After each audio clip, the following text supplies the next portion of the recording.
have never been a person who is enticed by spotlights on me. I'm here to cook. Ultimately, I'm here to cook. I'm here to make your day just a little bit better. In January of this year, I got a nomination for semifinalist for the James Beard Foundation Best Chef Southeast. And I went, huh. And I get it on a level. I do. Because what do you get? I got it because I'm in all these spaces. I'm cooking in New York. I'm cooking in Los Angeles. People are having my food. People who are buzzy and interested in the next new things are seeking me out. I get it. There's definitely traction to be had there.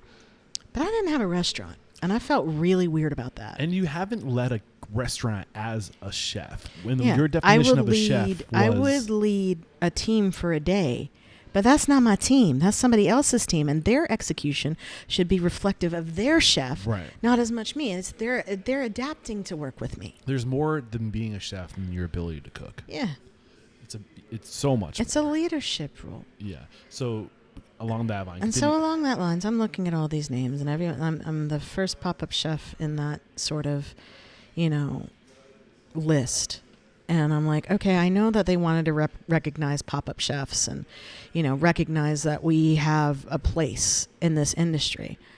I don't think that I should have been the one to carry that. I really don't, because I thrive off of other people's crews, and yes, I have a vision, I have a thing, but I'm not that widely available. I see people in this state. That are busting their asses. And yes, they are white dudes. They are busting their asses. They are doing creative menu development. They have crews that stick with them for years, and they can't get a look, but I do? Is it because I'm shiny and new? Is it? What is it? So my question was, what is this about? Why? I didn't nominate myself. I know that I know some people who did, and they're like, well, we love your food, we love your vision, we love that you do stuff with refugees, we love it. I'm like, that's all well and good, but couldn't you have asked me first? Couldn't you have asked me first? Because that's not something, I had to hire PR because I didn't know what the hell to do. Did you catch heat? Yeah. What kind of heat? Plenty of heat. Jealousy. She's only there because she's this, that, or the other. And it's like, and then it became, I'm not here because I'm a good cook. I'm here because it's a good look. And that's what it felt like. What look do you think they're going for? Oh, diversity is a hell of a drug. Yeah, it is. We have a brown woman cooking Southern food in Kentucky. Look at what we have. I'm so happy that you're willing to say this publicly and say, look, what the James Beard Foundation put me through with their bullshit ethics investigation is not something that I'm forgiving easily. I will be very firm about that. What do you mean ethics investigation? In March, when we got the finalist notification, I did not expect to be a finalist. I'm like, okay, cool. We'll be a semifinalist. Everyone will forget about it. These guys with restaurants will get it, and it'll be fine. And then I was on a plane because I was so convinced that everyone was going to be like, I'm so sorry that you didn't get it. That I just didn't want to be around it because it's not something that I wanted. Yeah. I never sat out. I never set out in this industry to say, I want this accolade. Fuck that. That doesn't, accolades don't pay my bills. Accolades don't keep my staff paid. There is some truth that they do pay the bills. For some people. They couldn't then because I didn't have a damn restaurant. I don't want to make this all about a race thing, know, because I think there's more than just It is more than a race thing, and I understand that I'm a good cook and all of this stuff. But last year was not the time. Right. If I honestly wish that I had called somebody and said, look, can you just take me out of it, please? Yeah. Part of me is I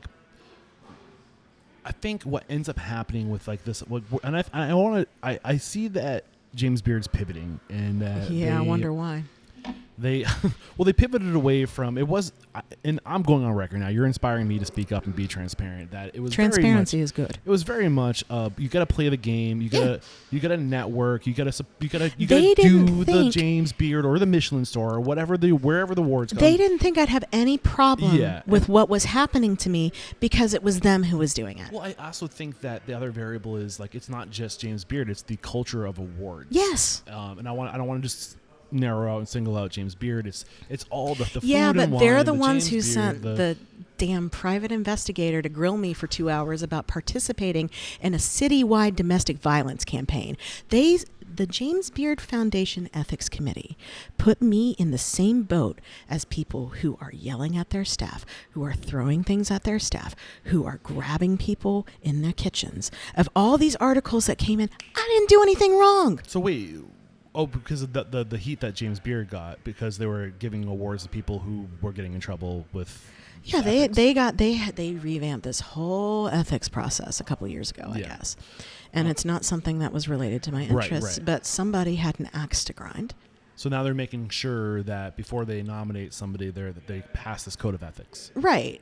And it's not something that was, so basically somebody took 2 years of material that doesn't reference anybody and made it all about them.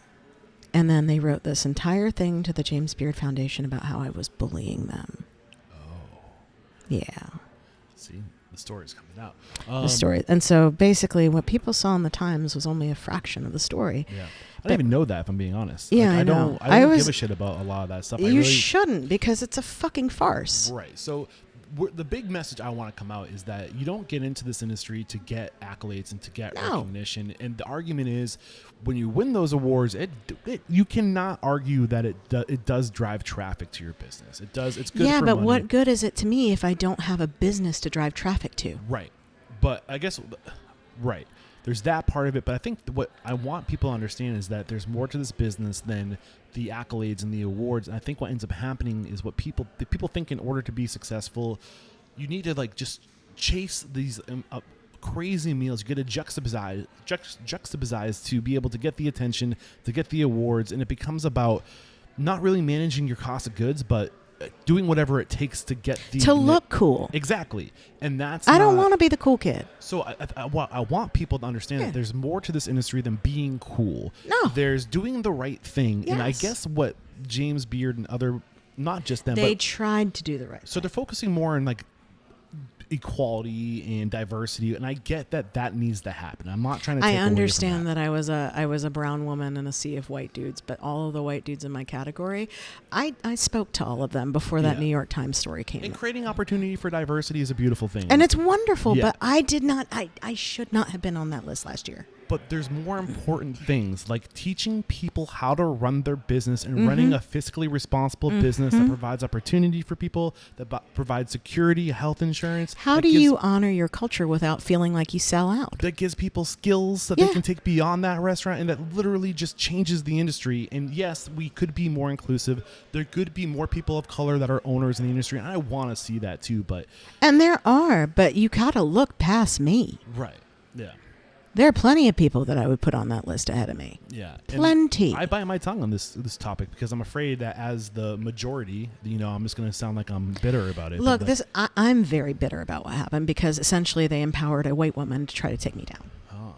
And that is, bottom line, that's what happened.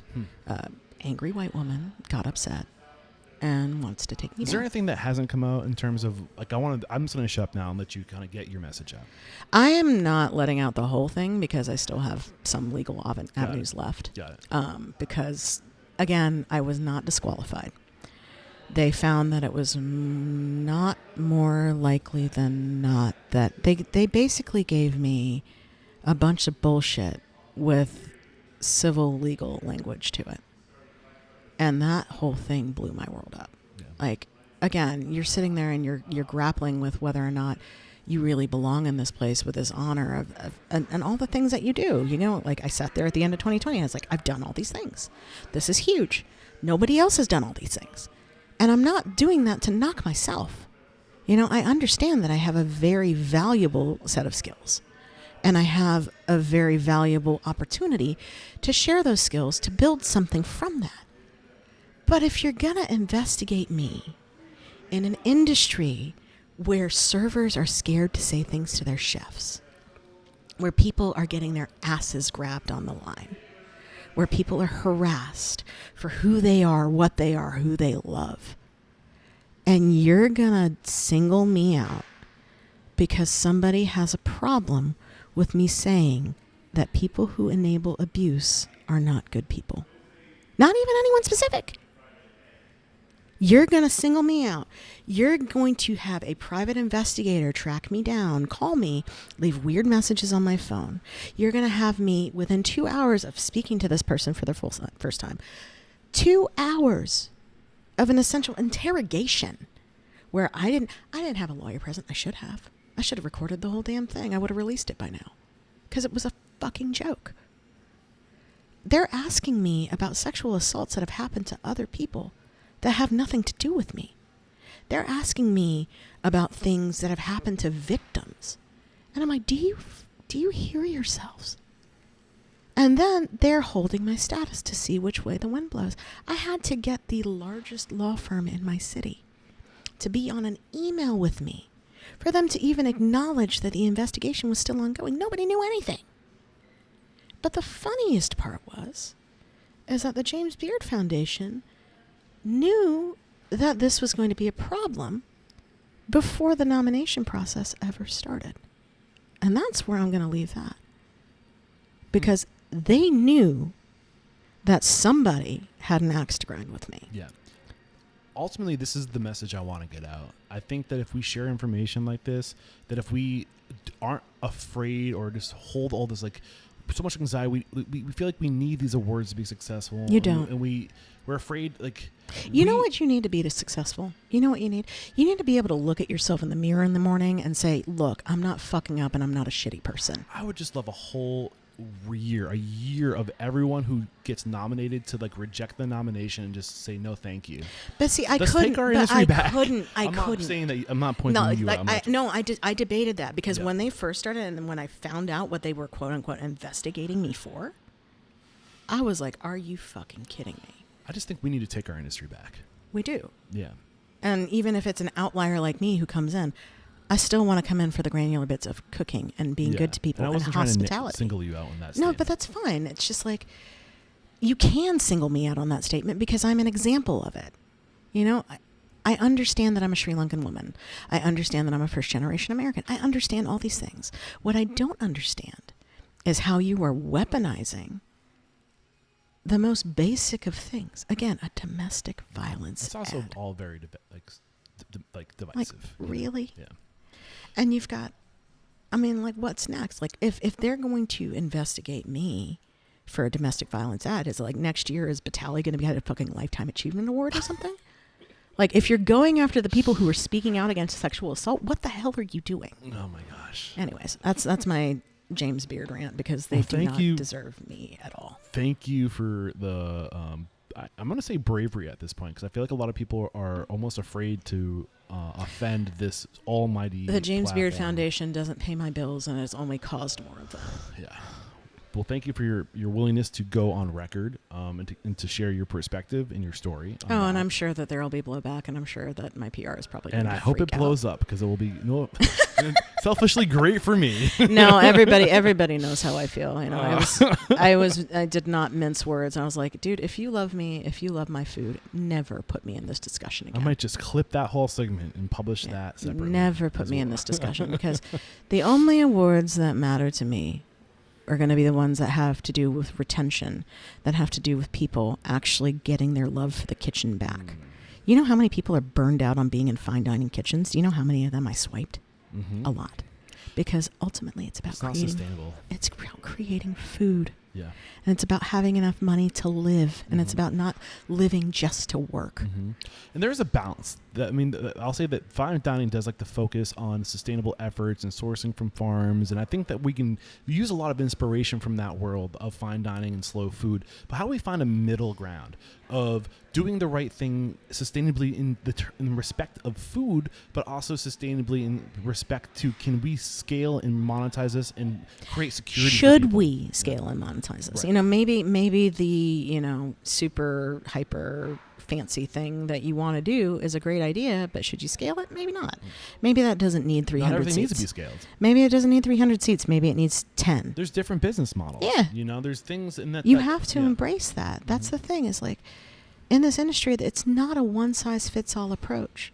It's about doing it and figuring out what works for you and what makes it feel right. Yes. The award culture doesn't feel right to me because I think it misses a lot of the big things in this industry that people have been doing.